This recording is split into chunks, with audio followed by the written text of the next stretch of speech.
really my pleasure to welcome you back to the Department of State for what is my second Foreign Affairs Day since becoming the Director General. I'd like all of you to join me in thanking AFSA's President Susan Johnson and DACOR's President Ambassador Paul Cleveland for their organization's generous support for this event.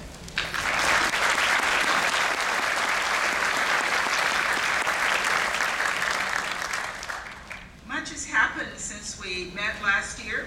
I think you've heard we have a new Secretary of State.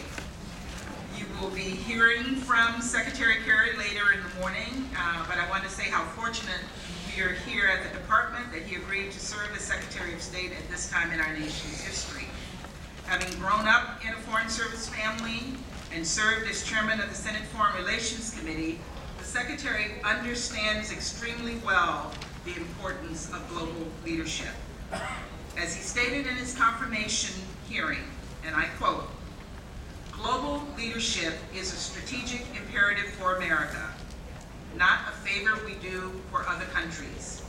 It matters that we get this moment right for America, and it matters that we get it right for the world," unquote.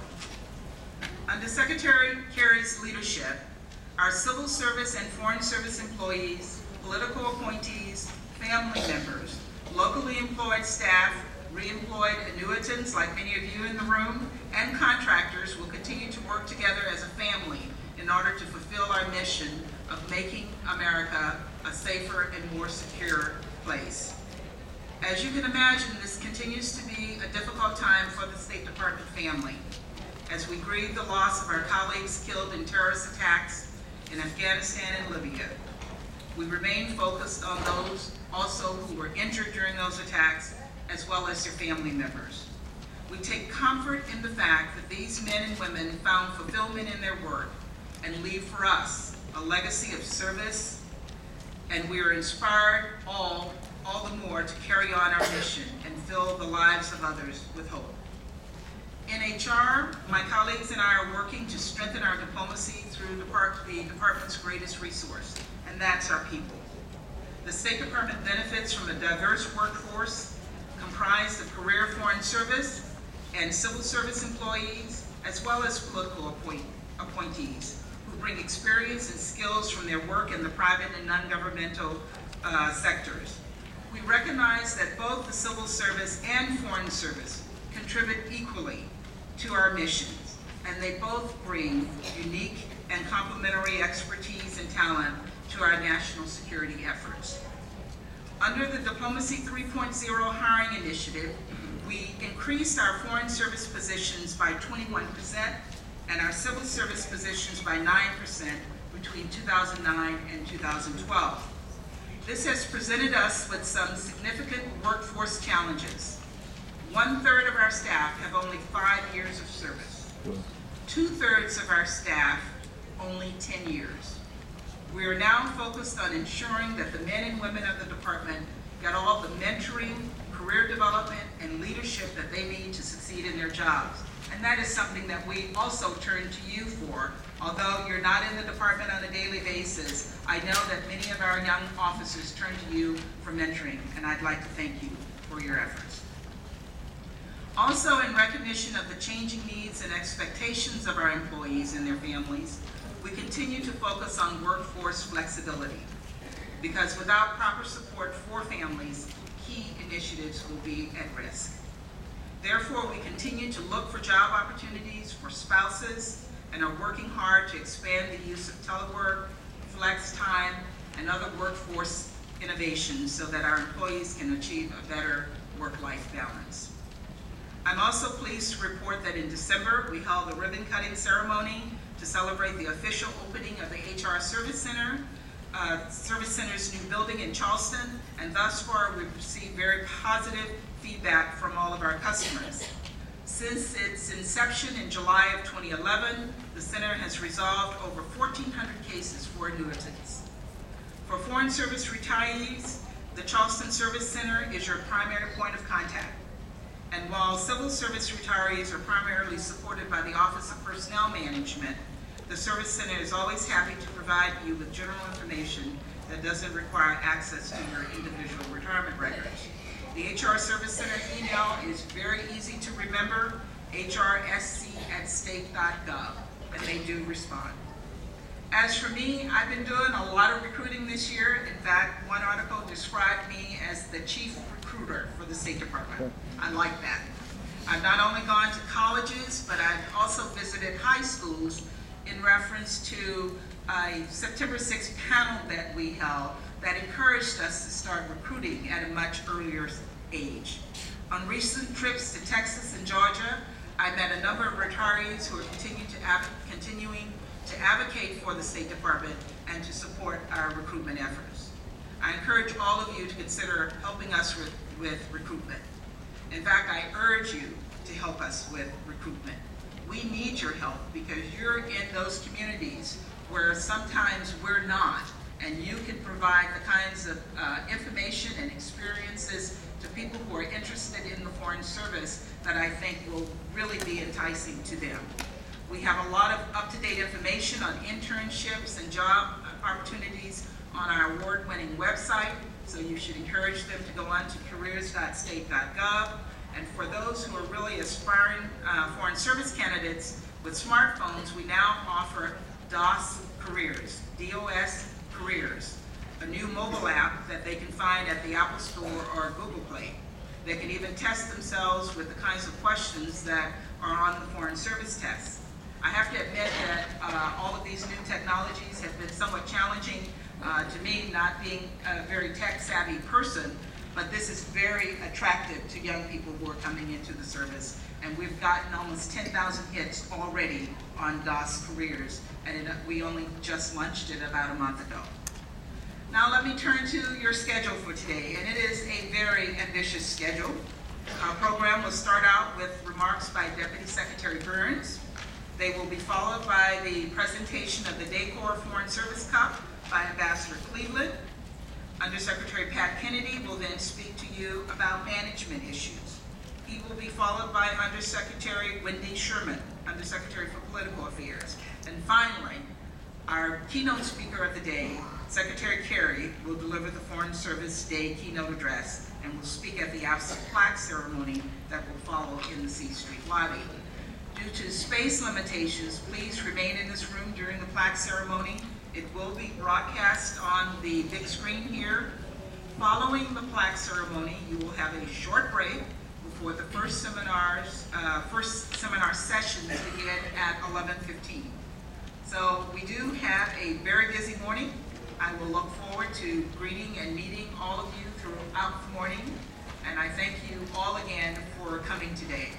I now have the honor of presenting the Foreign Service Best and Brightest of my colleague, my classmate, my friend, Deputy Secretary William Burns.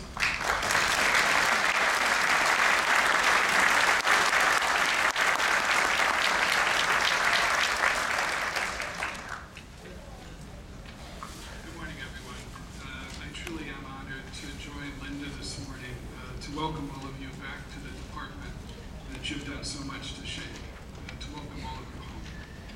I've been fortunate to be on this stage for Foreign Affairs Day several times in recent years as Undersecretary for Political Affairs and now as Deputy Secretary. Whenever I think of the perils of repeat performances, I'm reminded of a story involving Winston Churchill and George Bernard Shaw. It seems that Shaw sent Churchill 2 tickets to the opening night performance of his new play, along with a note that read, "Here are 2 tickets to my new play. Bring a friend if you have one." To which Churchill wrote back with his usual diplomatic subtlety, "Sorry, but I can't make it to the opening night performance. Please send me tickets to the second performance, if there is one." So I suppose one of the lessons here is that you should be careful about repeat performance, so I'll be very brief. Teddy Roosevelt once remarked that life's greatest gift is the opportunity to work hard at work worth doing. By that standard, all of us in this room are extraordinarily fortunate. I feel especially privileged to follow in your footsteps, inspired by the extraordinary standards of dedication and excellence that you set.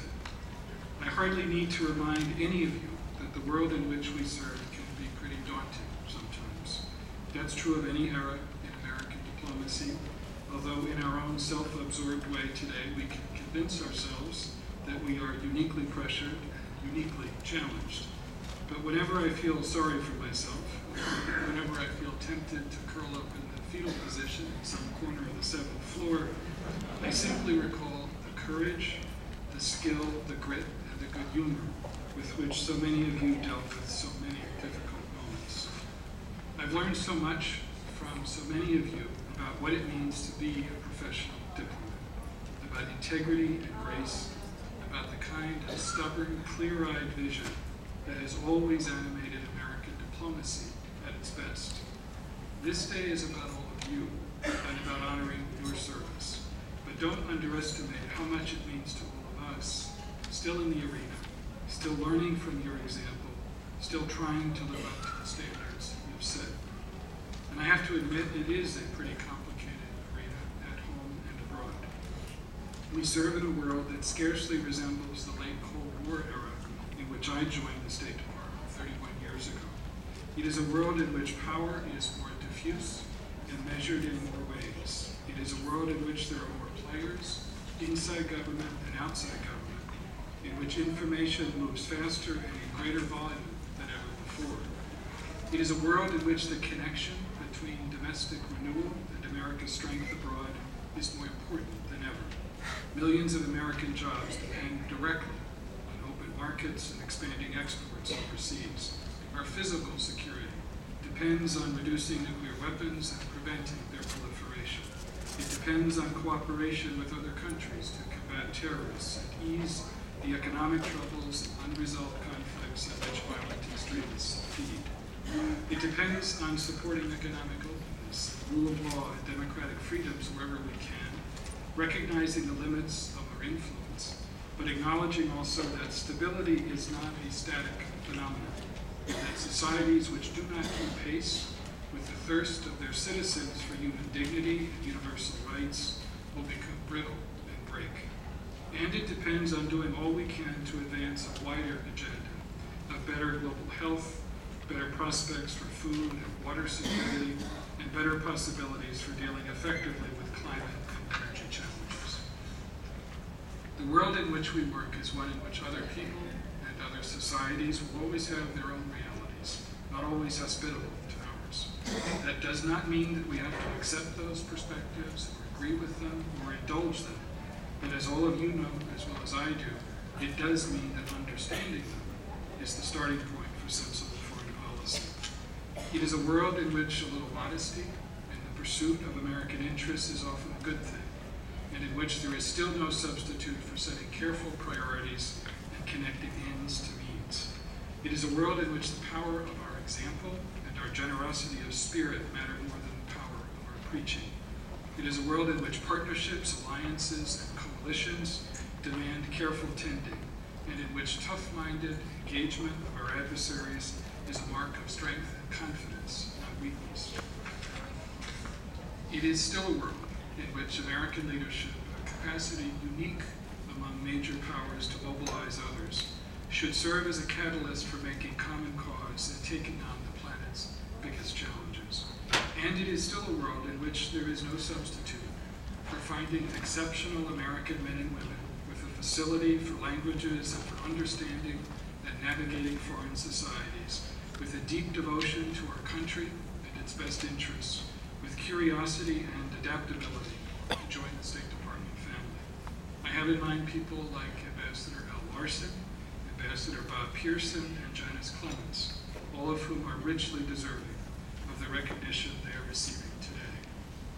I also have in mind today my friend Chris Stevens, who fell in love with the Arab world as a young Peace Corps volunteer and died tragically trying to help Libyans realize the promise of their revolution.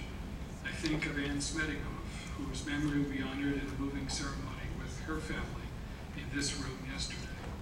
And I think of Sean Smith, Ty Woods, Glenn Doherty, Regai Syed Abdel Fattah, Joseph Fendino, and Francis Savage. We honor all of our fallen colleagues and their families for their remarkable service and their heroic sacrifice. We owe it to their memory.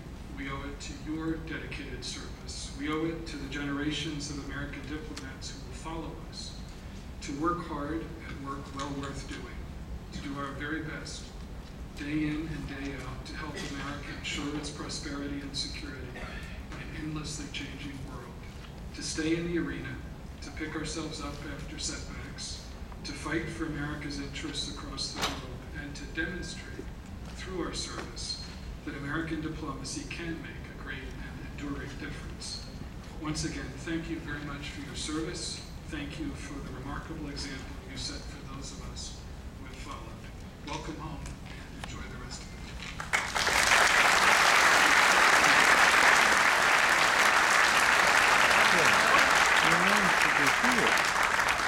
Now please join me in welcoming to the podium Ambassador Paul Cleveland, President of DECOR and DECOR Bacon House Foundation, to present the annual Foreign Service Cup.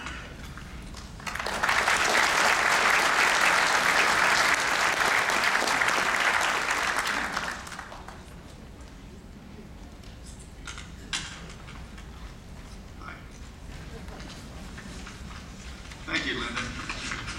Secretary Burns is gone, but I want to thank him too for those inspiring words, and thank you for all of the wonderful work that you do. Linda, as much or more than any Director General I've known, comes over to DACOR and greets the new A100 class. We greeted one 2 nights ago, and that's one of the 2 things that I personally enjoy more than any other thing that DACOR does. The second one is awarding this cup this year to a very, very worthy recipient. But before I talk about you, Al, I want to talk about last year's recipient, who's way up there in the audience. We have 2 requirements. One, that the person who receives the cup have a brilliant career, both during the Foreign Service days and after. And the second requirement is that they be here. Last year, the recipient, unfortunately, became very ill and could not come. So we presented the cup on her behalf to Avis Boland. But Roz Ridgway is here, Ambassador Ridgway. Do you want to stand and say hello?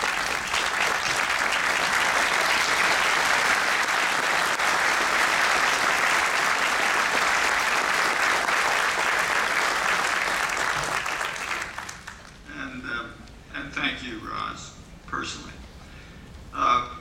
And now to the work of today. I want to read the citation here in a second, but first of all, let me say about Al. Roz was actually the second woman to receive the Foreign Service Cup. Al, I think, is the first economist to receive the Foreign Service Cup. I hate to say that.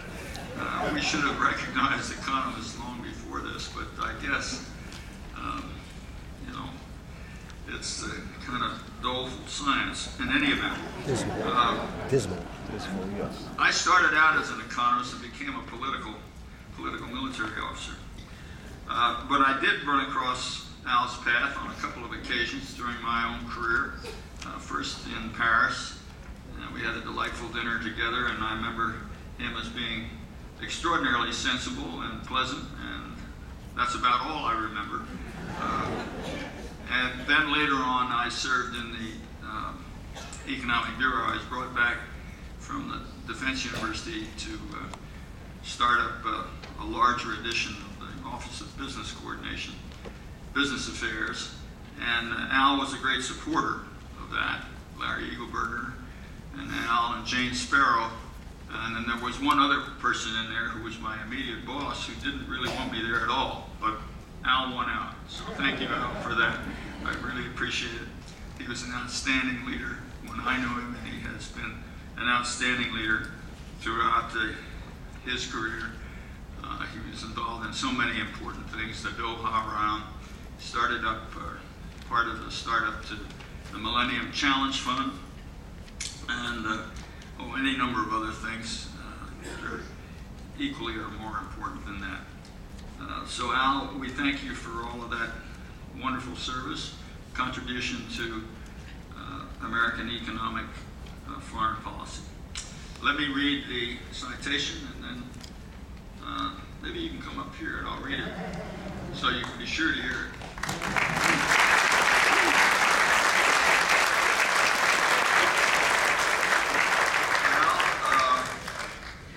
In recognition of his exceptional service and accomplishments throughout a 32-year career with the Department of State, including as the first career Foreign Service officer to serve as Undersecretary of State for Economic, Business, and Agricultural Affairs, as Assistant Secretary for Economic and Business Affairs, and as U.S. Ambassador to the Organization for Economic Cooperation and Development, positions where he advanced international economic cooperation, secured U.S. economic interests, and promoted global integration, stability, and prosperity.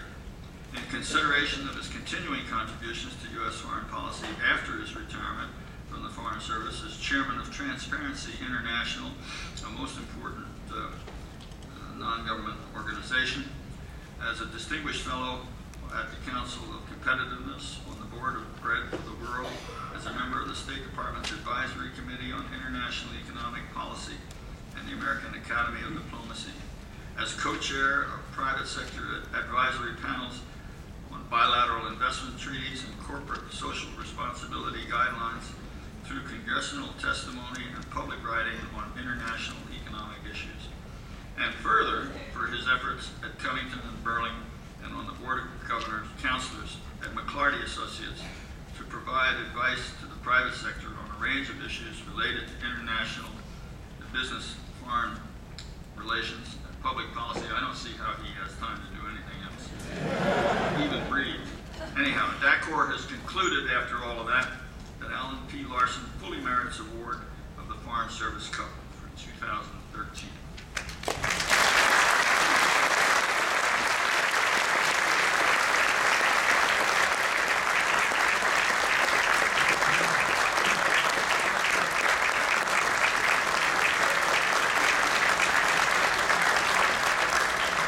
He holds that for a few minutes and then we take it away and give him a little one. So, thank you so much for coming and being part of this. Now,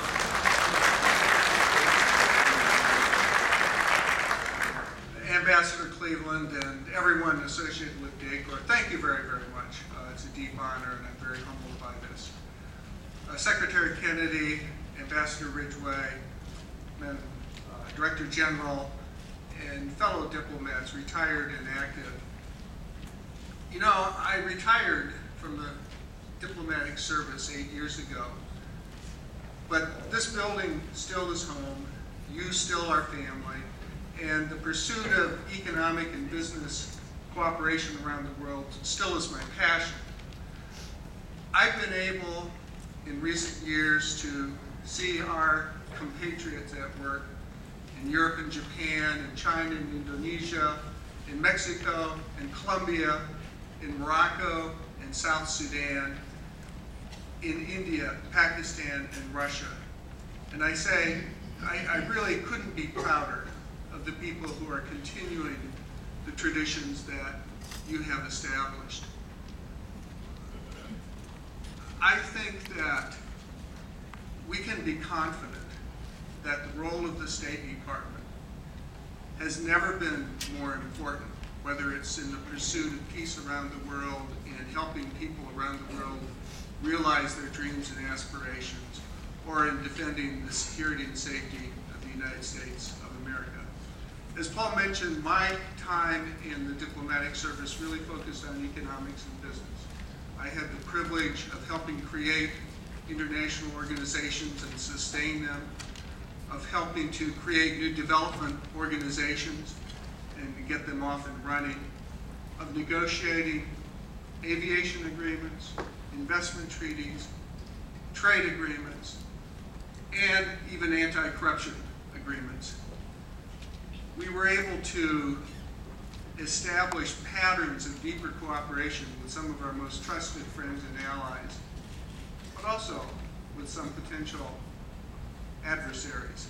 And in doing that, we felt that we were creating opportunities, that we were expanding prosperity, and that we were providing a foundation for peace and security all around the world. Today, economic statecraft is seen as a core part of U.S. diplomacy, and properly so, in my opinion.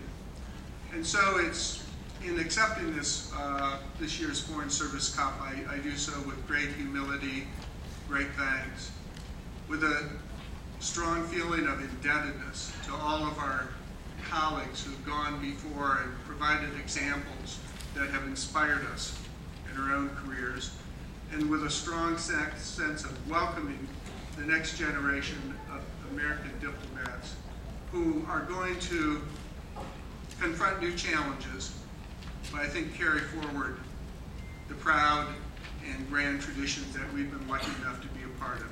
Thank you very much.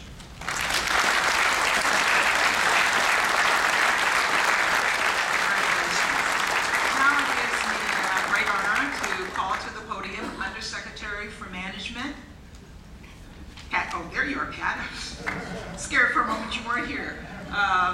Undersecretary for Management, Pat Kennedy.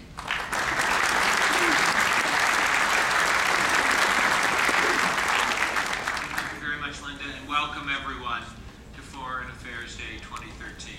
I'm glad to see so many friends and former colleagues. Foreign Affairs Day is a really good opportunity for all of us to say thank you to all of you for your service, past and present.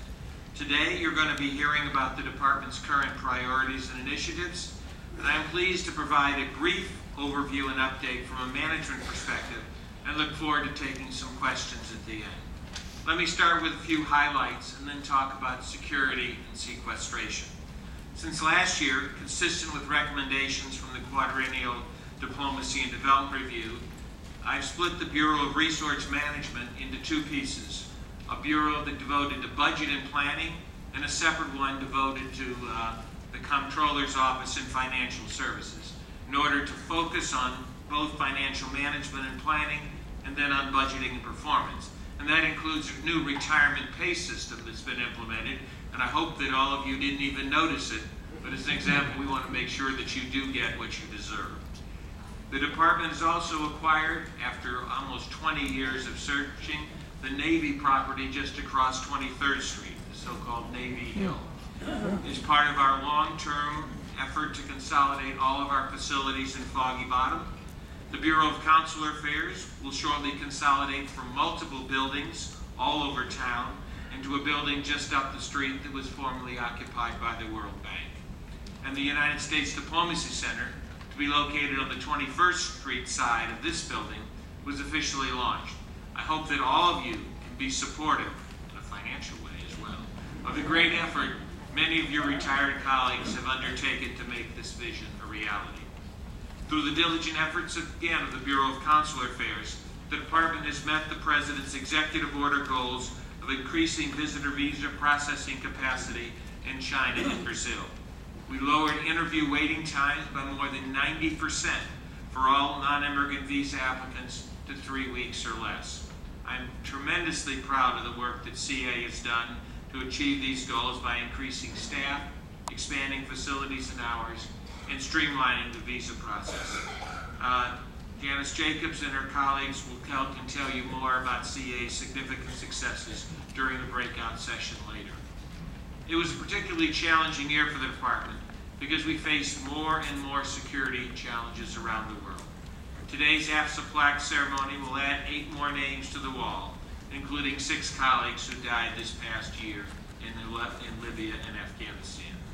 The department is currently maintaining a robust diplomatic presence at 285 locations around the world. Many of our embassies and consulates are in non-permissive security environments where vital U.S. national security interests are at stake. Our task every day is to protect our people and our missions. We constantly reassess our security posture in view of rapidly changing environments and potential threats.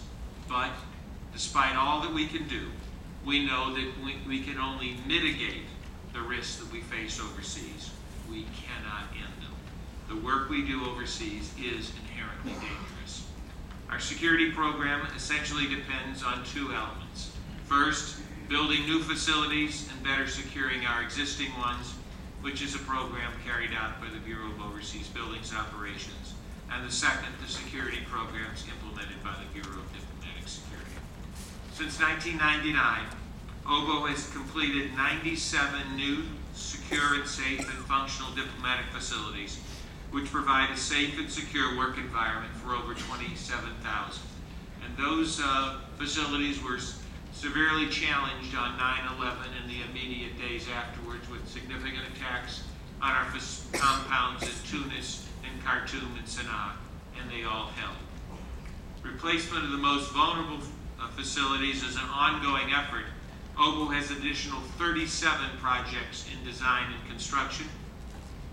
The diplomatic security approach involves our own security personnel, regional security officers, Marines, local guards, plus strong physical security efforts, all designed to allow time for host government security forces to respond as they are required to do under the Vienna Convention in the event of an attack. Following the attack in Benghazi, the department, with the assistance of DoD, resurveyed a number of posts that had vulnerabilities, which had not either reached the point where we could begin constructing a new facility or where the security situation had deteriorated. Through this process, we are further enhancing security at those locations. In addition, building on the 29 recommendations from the Benghazi Accountability Review Board, we have undertaken a three-pronged approach to improving security based upon an additional $1.4 billion in funding that the Congress redirected for us when the continuing full-year resolution for this year was passed at the end of March. Under this, we are hiring more diplomatic security personnel in order to increase our overseas deployment capability. OBO is accelerating the construction of new embassies, and the number had fallen to 3 a year because of inflation. And we are working with the Marine Corps to establish 35 additional Marine Security Guard detachments at posts that do not currently have assigned Marines, increasing the number of Marine Security Guards in certain detachments at existing facilities, as well as establishing a small force at Quantico that can be deployed in small to medium-sized numbers to augment security if a situation is perceived as deteriorating. In the 2014 budget, which the President has just submitted, we have been permitted to request an additional $1 billion in additional funding for security programs. Every day, the Department balances security with the ability of our diplomats to get out and do their jobs. We endeavor to make our embassies accessible to those with legitimate business. It has been a difficult year, but our focus does not waver, and we will continue to work diligently to find the right balance. You might also wonder how the Department is dealing with sequester. Originally, as you all know, sequester was designed to be so disastrous that it would force all parties involved to reach some sort of consensus. However, that did not happen. And on March 1, the President was required to sign by law a sequestration order canceling $85 billion in funding across the federal government. Since the Department had been operating under continuing resolution since October 1, we had already taken significant cost-saving steps, such as reducing travel and conferences and scrutinizing the awarding of new contracts. After sequester, we took additional steps to include slowed hiring, and as of April 1, the Department has reduced attrition hiring to 1 replacement for every 2 new vacancies. This applies to all foreign service, civil service, and locally engaged staff. And only limited exceptions are available given funding in areas that immediately impact life and safety of our employees, such as diplomatic security and medical. In consular affairs, we have a little bit more flexibility because of the fee funding that is generated. Foreign assistance is going to be equally impacted. All countries and programs will be impacted by the sequester, but the Department is attempting to minimize negative program impacts to the extent possible. We are delaying replacing equipment, foregoing routine maintenance and construction, and unfortunately our internships this summer will be unpaid. We are also adjusting our building temperatures to be a little warmer, saving energy and money, and I hope you're still comfortable in this moment. We did get some good news last week. OMB, under the law, recalculated the sequester amounts and in a system that I could not possibly even try to explain because I'm not sure I understand it. The good news, though, is that the $850 million cut we were required to take under the first calculation is now only $400 million. We have determined that based on this cost and the cost savings efforts that we established at the beginning of the fiscal year, we will not be required to furlough any State Department employees, either domestically or overseas, through the end of this fiscal year.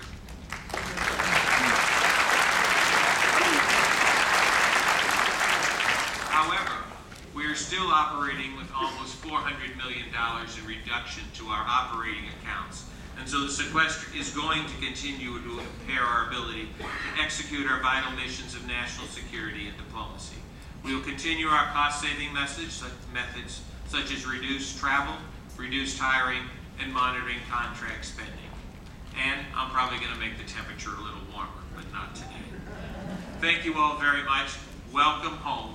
And if you have, I have a few minutes to take any questions before I have to go and greet the Vice President. Are there any questions?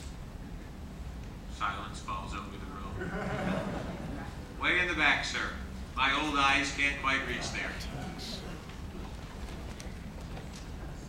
You want me to use the microphone? I hear you plenty loud. If I can find it. Keep on coming. Oh, okay. 15 feet ahead on your right. Thank you, Mr. Undersecretary. I'm Brian Murphy, retired in 2005 with Al Larson, which was a high honor for me. Mr. Undersecretary, a question about these dreadful sequester cuts. And I speak from personal sense. The Fulbright program, I was nominated and recommended for a Fulbright in Macedonia. I was told only one will be filled out of 7 recommended. Do you, sir, have any information about whether there's any possibility of restoration of some of these funds, given the good news with regard to the diminution of the sequestration takeaways? Thanks. Thank you. Everything is being recalculated literally right now. But the way the sequestration works, it is not a cut against the department's budget as a whole. The way the law is written, you have to take a cut against each line.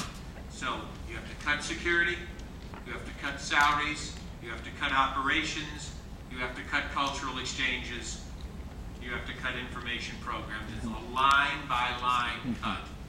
And so I suspect, I mean, just using your example, and I'm just hypothesizing, that the cut might be adjusted slightly, but I don't see it being fully restored, because when you have to take that amount of a cut, and there are certain, obviously, base expenses that go into the educational and cultural program that don't change. Like the Educational and Culture Bureau pays the salaries of its operating personnel out of its own budget. That's the law. So I think it will probably go up slightly, but I'm afraid to tell you it is going to still have an impact, and that is what is the tragedy of sequestration. It does not allow us to make line changes that we should have to make. Thank you. Any other questions? Matt? Yes. Go ahead, Tex. Just scream it out. The major concern that people have had in terms of the State Department's meeting fiscal squeezes is in terms of reducing the intake of new Foreign Service officers. This was a decision that your predecessor, Moose, made 10, 15 years ago, and it resulted in enormous disruptions in the Foreign Service personnel system, understaffing, and significant problems. You're aware of that. What can be done in terms of mitigating and getting back to hiring to attrition, which we need to do? There was a question about sequestration and attrition. The answer, Tex, is not much. For the reasons I just outlined to your colleague on the question of ECA, I have to take the cuts on a line-by-line basis. I cannot do one less building and shift that money to the salaries. I cannot cut a new computer system, desperately needed though it might be, and shift it to salaries. We are essentially required to do a line-by-line exercise. Now, we will do some mitigation. I mean, thanks to the great work of the Bureau of Consular Affairs, the last 2 Foreign Service Office entering classes are entirely consular, not consular cone. They're all going to consular jobs because I can write off their entire cost to consular fees, and therefore we're going to mitigate it that way. But I'm afraid we will do what we can, but this type of across-the-board, line-by-line sequestration really hurts. And with that question, I will now cede the podium back to Linda to welcome my distinguished colleague who will talk to you about policy. Thank you all very much.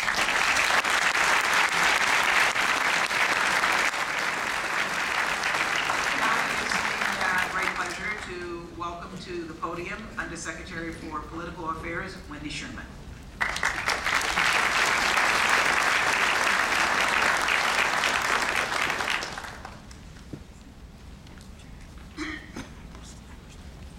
Oh, that's a good idea.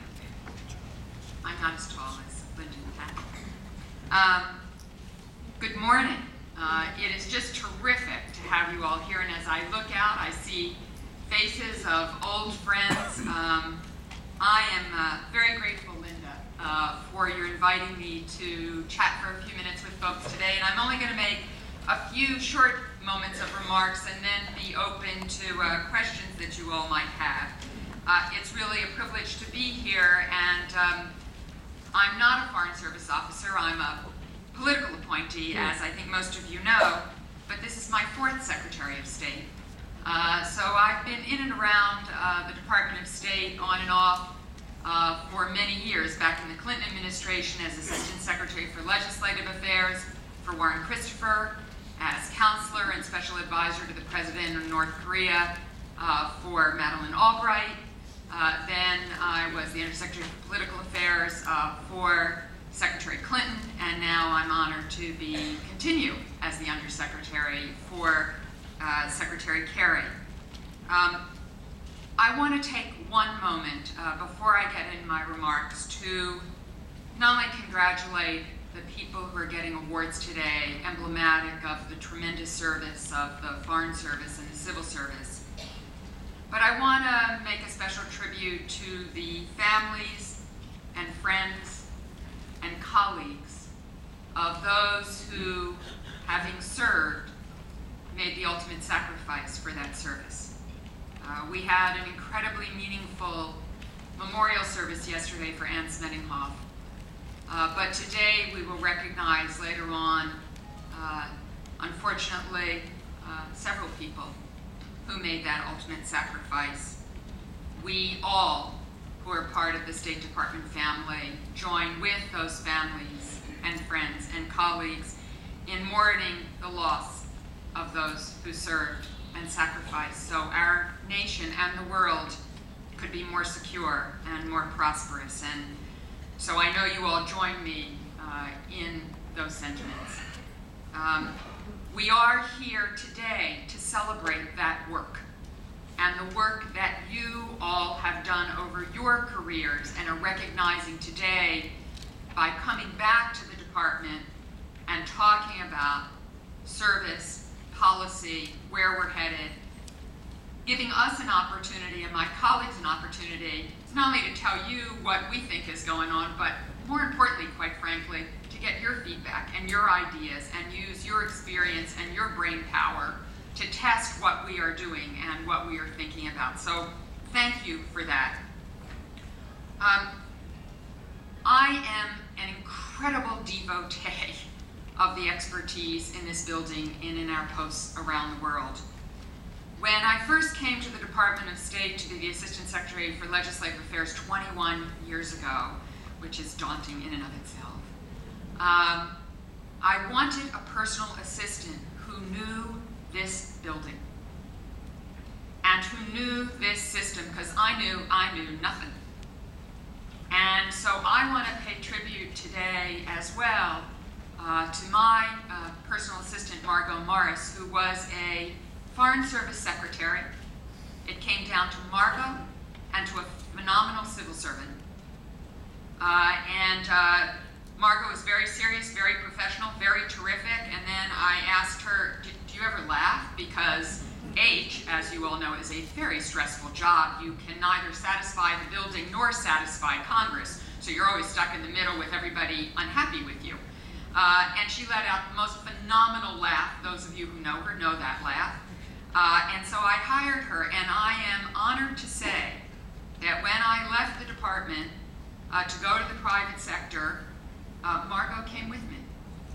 And when I came back to the Department of State, she came with me. And so I've had the Foreign Service with me for the last 21 years. You have never been out of my thoughts. And you can thank Margot for that. I'm just very honored to have her. When I came here, I realized as a political appointee that some of the best briefers, some of the best writers were here in this building. And when I was in the private sector, it became a model of what I expected from all of the talented young people I've met. Now, I must say, since the last time I was here, over a dozen years ago, things have changed. When I first came to the department, we had wangs. Now we have blackberries, and it has changed the way diplomacy is done. Things appear on your blackberries that would never be on an unclassified system, but you're out traveling, you're trying to negotiate something. You want to communicate with people. It's the fastest way to do it. My favorite story about this is at the UN General Assembly 2 years ago.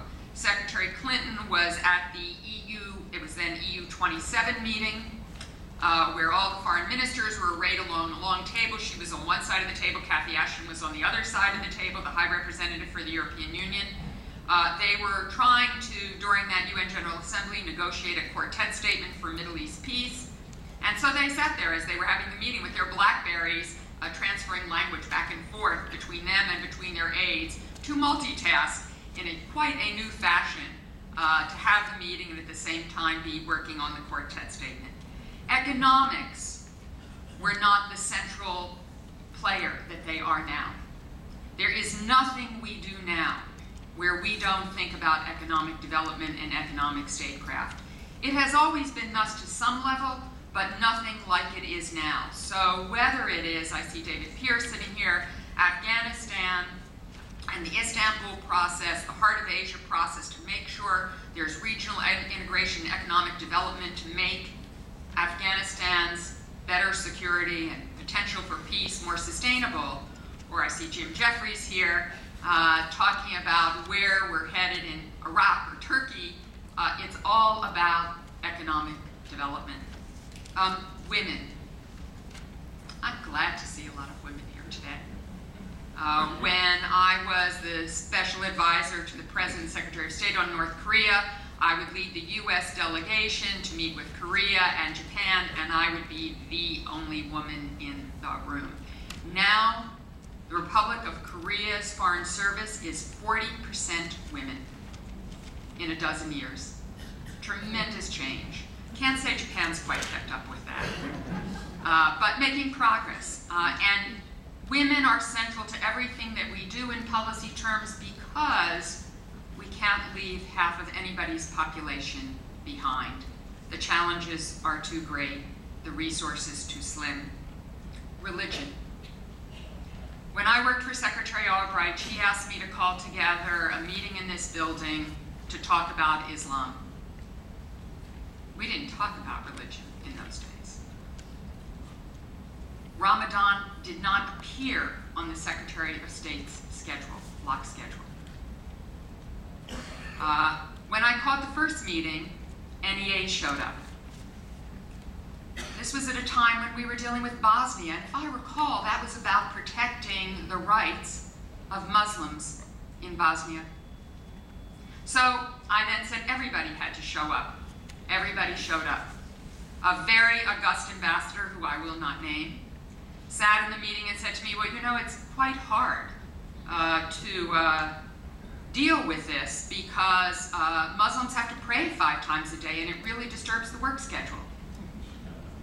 None of you could imagine that conversation today. Because at the heart of what we do every day is an understanding that people's backgrounds, whether it is gender, sexual orientation, religion, ethnicity, tribe, matters to what we do, and we are no longer afraid to engage on those issues. And speed. I remember even back when I was doing legislative affairs, I would call up to Capitol Hill to tell them about something that happened, and CNN was just coming into being at that time. And of course, CNN already had it on the air, they knew. But today, we have tweets. And tweets are 42-word quick quotes that you can get out to literally millions of people in a nanosecond. And it has changed the nature of what we do, the control we have over narrative and message. It's also a tool, it's also a technology, and I am very grateful for the young people in the Foreign Service and the Civil Service who have a tremendous comfort with Facebook, with YouTube, with Twitter, with digital technology in ways, trust me, I never will. Because they can teach me how to use those tools to communicate, to get our narrative ahead. So let me say a couple things about how we're using this today, and then I'm going to stop. We have enormous challenges in front of us, as you all had enormous challenges in front of you, and still do today, because many of you work in think tanks, in civil society, as speakers, as expertise that we bring back to the department when we need an extra hand who really knows what's going on. So on any given day, the Secretary of State, Deputy Secretary Burns, myself, are dealing with the entire range of the world. So it is everything from how are we going to sustain any kind of a peace in Mali with the humanitarian disaster, the development needs, the political transition, military security, counterterrorism, to is there a space for Middle East peace and how can we create that space and keep it moving forward? To what is our alliance with Europe, and can we really negotiate a TTIP, which is transatlantic trade and investment policy, to really make sure that we are the engine that drives the world's growth? To what is this rebalance in Asia really about, and how can we make it real? Because in fact, the population growth, the economic growth, the future is in Asia. And what are we going to do about that 60, 70, 80% of the people in the world who are under the age of 30? And how are we going to engage them, and where is going to be the economic development jobs for them so that we don't have one failed state after another? So it is daunting. It is truly daunting. And because of the speed by which the world now operates, it is very, very hard to keep up. But I am blessed, very blessed. And one of the reasons I came back is because I knew that I would be working with a team of extraordinary people. Everyone who every day lifts the weight of the world on their shoulders and tries to move us forward. Whether it is 25-year-old Ann Smittinghoff or people who have silver hair like I do. Every day people get up and try to make the world a better place. I am very fortunate because I got to work with Pat Kennedy, and I got to work with Bill Burns, and I get to work with them again, and Tom Nides, who is here as the second D, a good innovation that Secretary Clinton put in place. A lot of people were doubters, but it made a big difference. Secretary Kerry is going to do the same thing. It will be very helpful. But I've known Al Larson. I've known Robert Pearson, Janice Clements. I didn't know as well, but glad to honor the work that's been done today. You have all provided extraordinary service to the United States, and I'm very grateful for what you all have done, what you all continue to do, what you all continue to do to contribute, And we will all be very much better off today with your thoughts, your ideas, and your reflections on what we're trying to accomplish as you go through the day's seminars. So I'm going to stop, and you all know that P is fantastic and daunting because one gets to touch every single part of the world, as well as international organizations, and multilateral institutions and regional institutions have become more, not less important over the years, because there's too much to do and we can't do it all, either economically or just in terms of time. So building those multilateral organizations and regional institutions has been key. So I'm happy to answer your questions on anything happening in the world. I know at least that much about it. We'll keep taking your questions and answers until the Secretary of State can join us. He has quite a schedule today, so he may be a minute or two late. But I'd like to get your questions and hear any ideas or thoughts you want to make sure that I hear.